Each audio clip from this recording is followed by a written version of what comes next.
सर्वेभ्यो नमो नमः। अद्य वयं सर्वे चतुर्थः पाठः संस्कृत साहित्ये लेखिका इति पाठः पठिष्यामः। तो चलते हैं हम लोग संस्कृत साहित्य लेखिका यह पाठ जो है इसका हम लोग वस्तुनिष्ठ प्रश्न का अवलोकन करेंगे।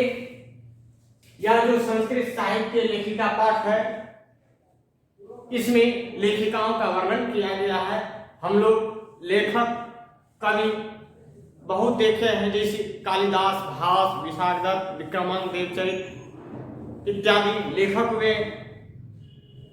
आज हम लोग लेखिका के बारे में जानेंगे कि संस्कृत साहित्य में कौन कौन सी लेखिका हुए हैं, उनके बारे में आज जानेंगे। तो चलते हैं सबसे पहले हम लोग वस्तुनिष्ठ प्रश्न की ओर। तो वस्तुनिष्ठ प्रश्न, पहला वस्तुनिष्ठ प्रश्न है कि संस्कृत साहित्य लेखिका पाठ हमारी संस्कृत प्यूषम द्वितीय भागः पाठ्य पुस्तक की कौन सी विधा है। यह जो संस्कृत साहित्य लेखिका पाठ है यह निबंध के रूप में लिया गया है। तो यह कौन सी विधा है? यह निबंध है। अब हम लोग अगले प्रश्न की ओर चलते हैं। अगला प्रश्न है संस्कृत साहित्य। यह जो पद है संस्कृत साहित्य पद, इसका सामासिक विग्रह क्या होगा? क्या होगा? संस्कृतस्य साहित्य, ये होगा संस्कृत के साहित्य में। संस्कृतस्य साहित्य, यहां भी क्या हो जाएगा? तत्पुरुष समास। संस्कृत के साहित्य में, इसका समास पद क्या हो जाएगा? संस्कृतस्य साहित्य। और इसका सामासिक विग्रह क्या हो जाएगा? संस्कृतस्य साहित्य। स्पष्ट है? अब हम लोग चलते हैं अगले प्रश्न की ओर। अगला प्रश्न कहता है किसकी गाड़ी महिलाओं एवं पुरुषों के द्वारा चलती है? हम लोग परिचय में पढ़े थे समाजस्य यानम, समाजस्य यानम पुरुषः नारीभिश्च चलति। समाजस्य यानम पुरुषः नारीभिश्च चलती। समाज की गाड़ी जो है पुरुषों एवं महिलाओं के द्वारा चलती है। स्पष्ट है? तो चले हम आगे चलते हैं हम लोग अब अगले प्रश्न की ओर। अब देखते हैं हम लोग चौथा प्रश्न को। चौथा प्रश्न कहता है संस्कृत साहित्य लेखिका पाठ में किसके महत्व को प्रतिपादित किया गया है? यह जो संस्कृत साहित्य लेखिका पाठ है जो निबंध के रूप में लिया गया है, इसमें महिला के महत्व को प्रतिपादित किया गया है। किसके महत्व को? महिला के महत्व को प्रतिपादित किया गया है। तो इसका क्या हो जाएगा आंसर? महिलाया, महिला के महत्व को प्रतिपादित किया गया है। अब चलते हैं हम लोग अगले प्रश्न की ओर। अगला प्रश्न कहता है विशाल क्या है? विपुलम किम? विशाल क्या है?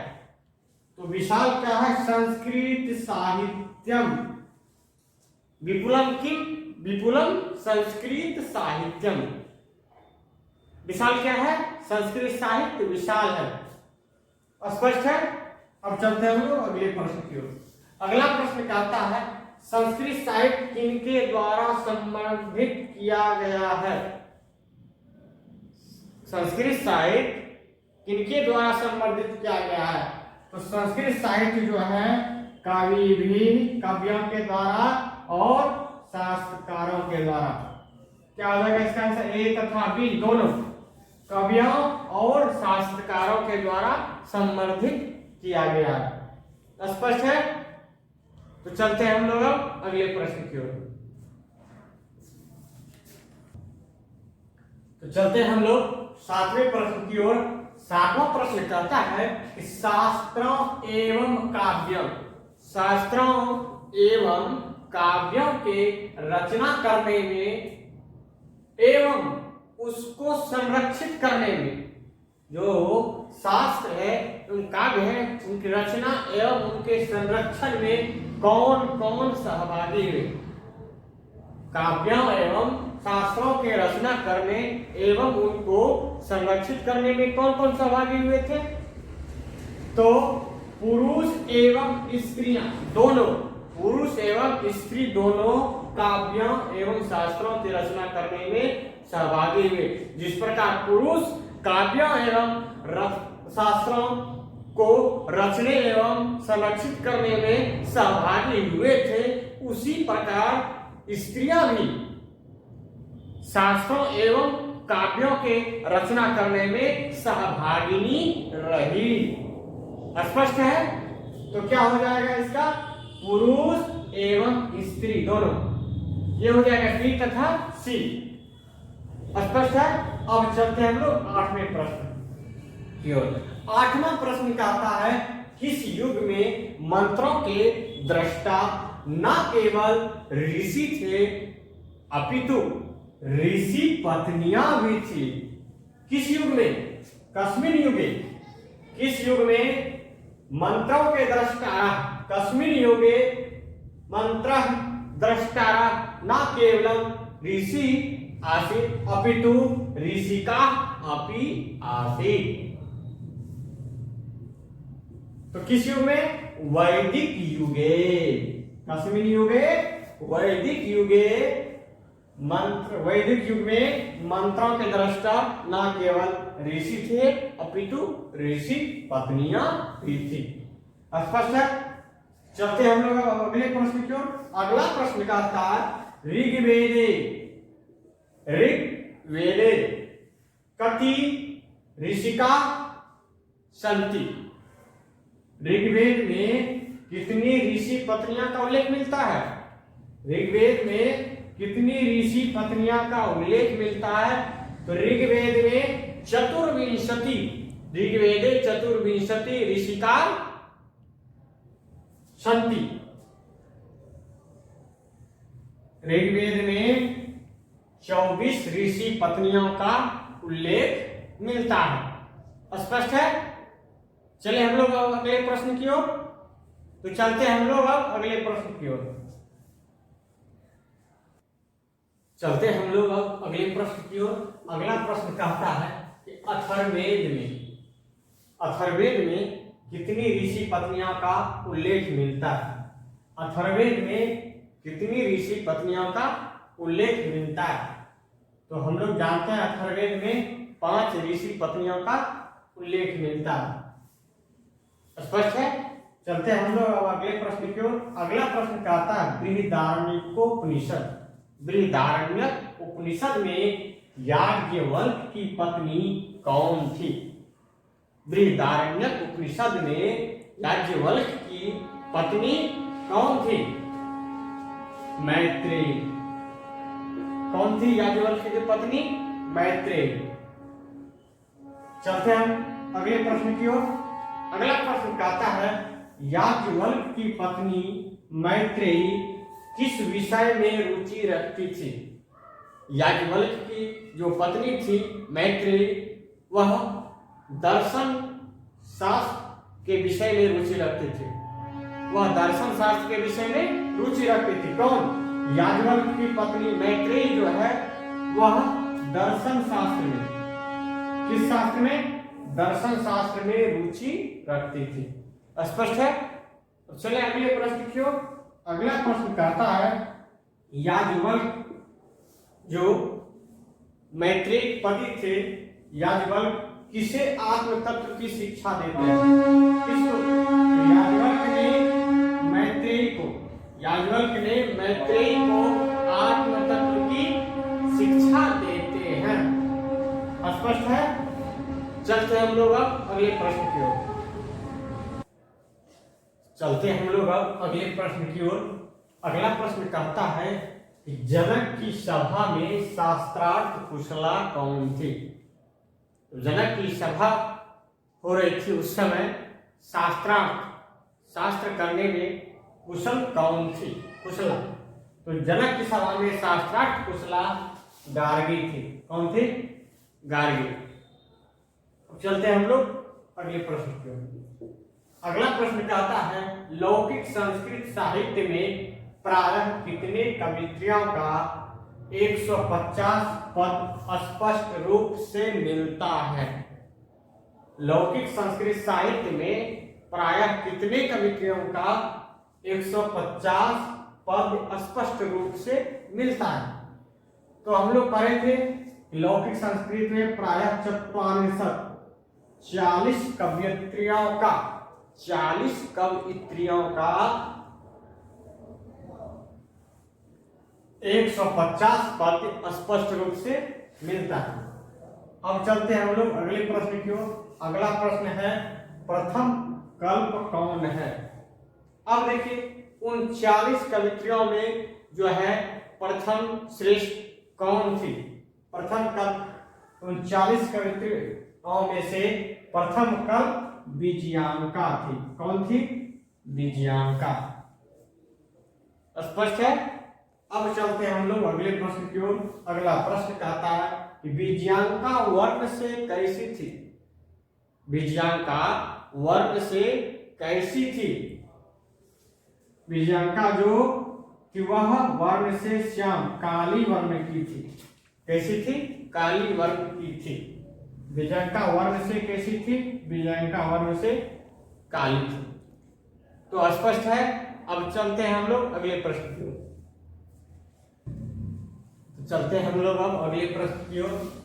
अगला प्रश्न कहता है नीलोत्पल दल श्यामा विजयांकाम जानता वृथैव दंडिना प्रोक्ता सर्व शुक्ला सरस्वती। दंडिना दंडी के द्वारा प्रोक्ता कहा गया सर्व शुक्ला सरस्वती। वृथैव व्यर्थ ही दंडी के द्वारा कहा गया सर्व शुक्ला सरस्वती।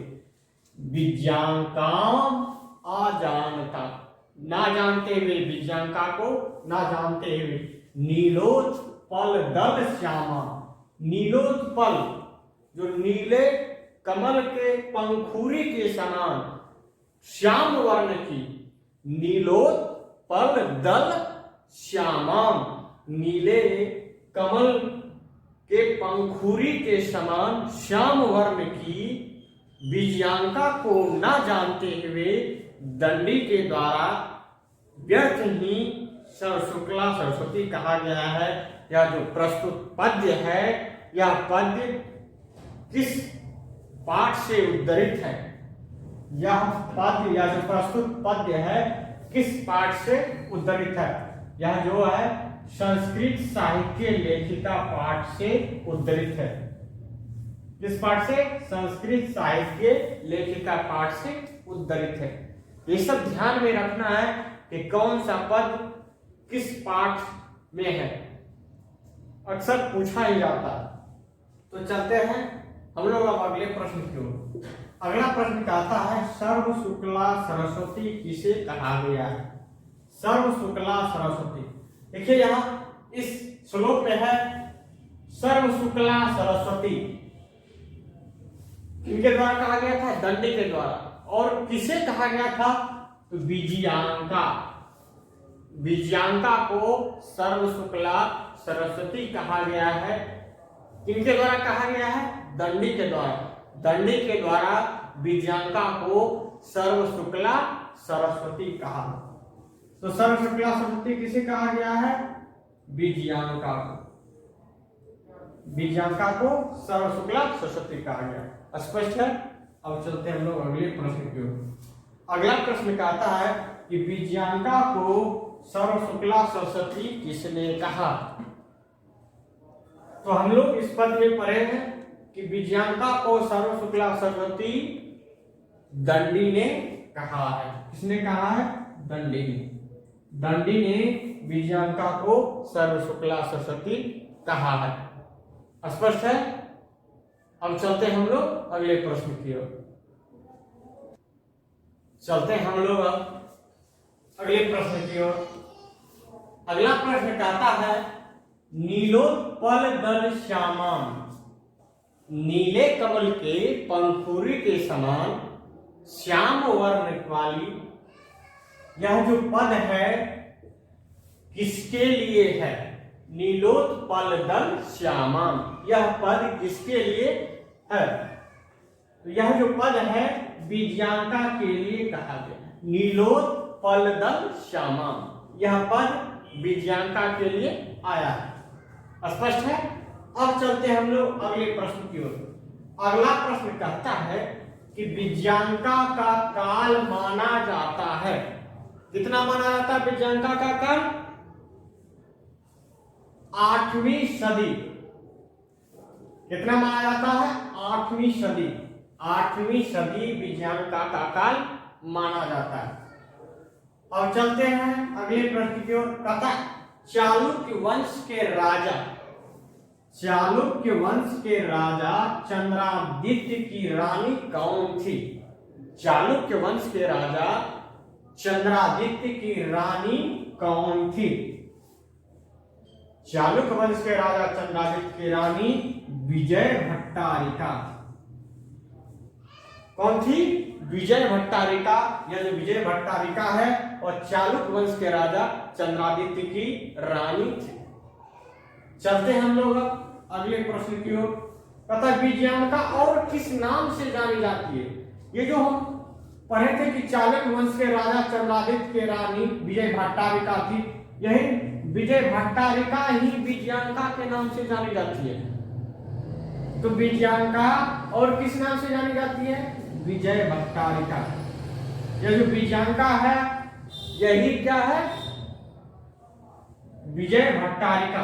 विजय भट्टारिका के नाम से जानी जाती है। स्पष्ट है?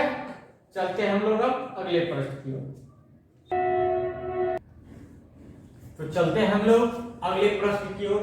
अगला प्रश्न कहता है कि कंपन राय की रानी गंगा देवी ने किस काव्य की रचना की? तो सबसे पहले हम जान लेते हैं कि कंपन राय की रानी कौन थी? गंगा देवी। कंपन राय की रानी गंगा देवी।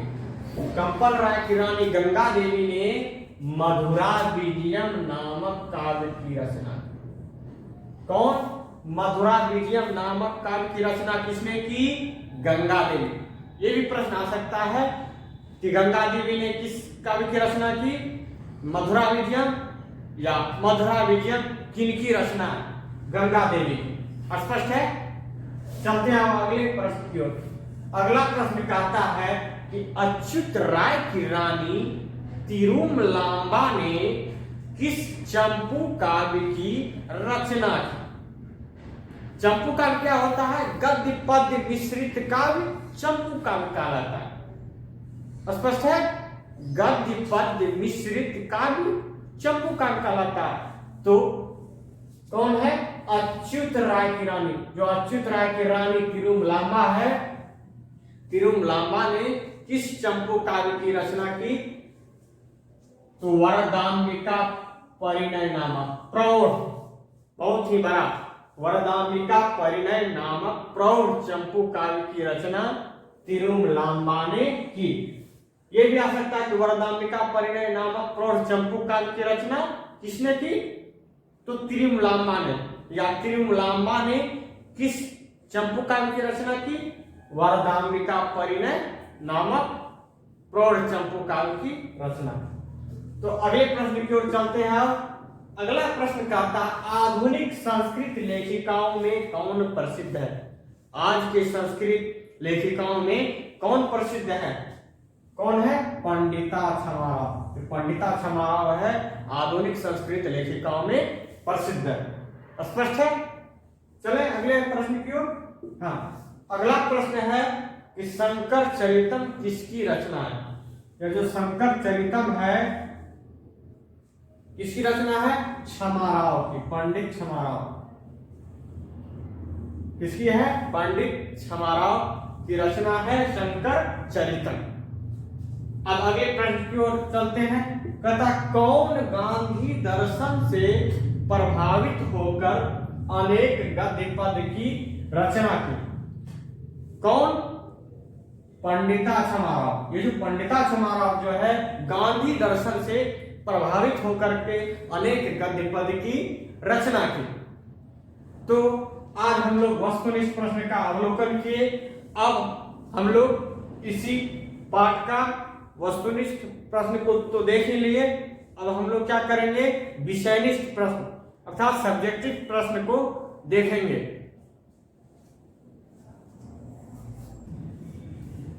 चलते हैं हम लोग आज संस्कृत साहित्य लेखिका पाठ के वस्तुनिष्ठ प्रश्न को देखेंगे। पहला वस्तुनिष्ठ प्रश्न है, संस्कृत जगत में पंडिता छमाराव के योगदान का वर्णन है। पंडिता छमाराव जो है ये आधुनिक लेखिकाओं में प्रसिद्ध है। एक आधुनिक संस्कृत लेखिकाओं में प्रसिद्ध है। इन्होंने अपने पिता शंकर पांडुरंग के जीवन पर एक शंकर चरितम नामक ग्रंथ की रचना की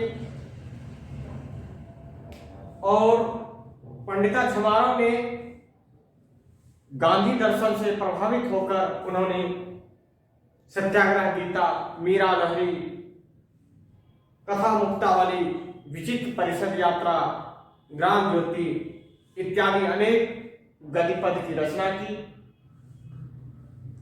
ये जो है पंडिता छमाराव आधुनिक संस्कृत लेखिकाओं में बहुत ही प्रसिद्ध है। तो ये सब इसमें लिखा गया है। स्पष्ट है ये पंडिता छमाराव जो है ये आधुनिक संस्कृत लेखिकाओं में प्रसिद्ध है। इन्होंने अपने पिता के जीवन पर आधारित एक ग्रंथ की रचना की जिनका नाम है शंकर चरितम। इन्होंने गांधी दर्शन से प्रभावित होकर सत्याग्रह गीता, कथा मुक्तावली, विचित्र परिषद यात्रा, मीरा लहरी इत्यादि अनेक गद्य पद की रचना की। स्पष्ट है। अब चलते हैं हम लोग अगले प्रश्न की ओर। अगला प्रश्न कहता है, संस्कृत साहित्य के संवर्धन में महिलाओं के योगदान का वर्णन करें। इस संस्कृत साहित्य के संवर्धन में अनेक महिलाओं ने योगदान दिया, जिसमें से हम लोग प्रारंभ में पढ़े थे कि ऋग्वेद में 24 ऋषि पत्नियों का उल्लेख है, अथर्ववेद में 5 और बृहदारण्यकोपनिषद में याज्ञवल्क्य की पत्नी मैत्रेयी जो दर्शन में बहुत ही रुचि रखती थी। और हम लोग पढ़े हैं राजा चंद्रादित्य की रानी विजय भट्टारिका, उनका है योगदान। और इसमें दक्षिण भारतीय की महिलाएं भी है, कंपन राय की रानी गंगा देवी जिन्होंने मधुरा विजय नामक ग्रंथ की रचना की, और अच्युत राय की रानी तिरुमलाम्मा ने वरदाम्बिका परिणय नामक प्रौढ़ चंपू काव्य की रचना की। ये सब महिलाएं जो है संस्कृत साहित्य के संवर्धन में इन लोगों का बहुत ही महत्वपूर्ण योगदान रहा है। तो चलते हैं हम लोग अगले प्रश्न की ओर। अब कहता है, विजयनगर राज्य में संस्कृत भाषा की क्या स्थिति थी। विजयनगर राज्य के जो राजा थे उन्होंने भी संस्कृत भाषा के संरक्षण में बहुत बड़ा योगदान दिए। उनके अंतःपुर में भी बहुत सी रानियां थी जो संस्कृत में अनेक गद्य पद की रचना की थी। और आगे हम देखेंगे कि कंपन राय की रानी गंगा देवी इन्होंने मधुरा विजय नामक ग्रंथ की रचना की। अच्युत राय की रानी तिरुमलाम्मा ने भी वरदाम्बिका परिणय नामक प्रौढ़ चंपू काव्य की रचना की। तो ये सब है कि विजयनगर राज्य में संस्कृत भाषा की स्थिति बहुत ही अच्छी थी। वहां उनके अंतःपुर में भी बहुत सी रानियां थी जो संस्कृत भाषा के संरक्षण में, संवर्धन में बहुत बड़ा योगदान दी थी। तो चलते हैं हम लोग अगले प्रश्न की ओर। अगला प्रश्न कहता है, सर्व शुक्ला सरस्वती किसे कहा गया है और क्यों। हम लोग पढ़े थे कि नीलोत्पलदल श्यामाम विजयांकाम जानता वृथैव दंडिना प्रोक्ता सर्व शुक्ला सरस्वती। विजयांका को सर्व शुक्ला सरस्वती कहा गया है। क्यों कहा है? वह जो है श्याम वर्ण की थी, फिर भी उसको सर्व शुक्ला सरस्वती कहा गया है। उसके वर्ण को देख करके उसे सर्व शुक्ला सरस्वती नहीं कहा, उसमें जो विद्वता थी उनको देख करके दंडी ने विजयांका को सर्व शुक्ला सरस्वती कहा है। स्पष्ट है? चलते हम लोग अब अगले प्रश्न की ओर। अगला प्रश्न कहता है संस्कृत साहित्य में दक्षिण भारतीय महिलाओं के योगदान का वर्णन करें। संस्कृत साहित्य में दक्षिण भारतीय महिलाओं के योगदान का वर्णन करें। देखिए, संस्कृत साहित्य में दक्षिण भारतीय महिलाओं का भी बहुत महत्वपूर्ण योगदान रहा है। उनमें से कौन कौन है?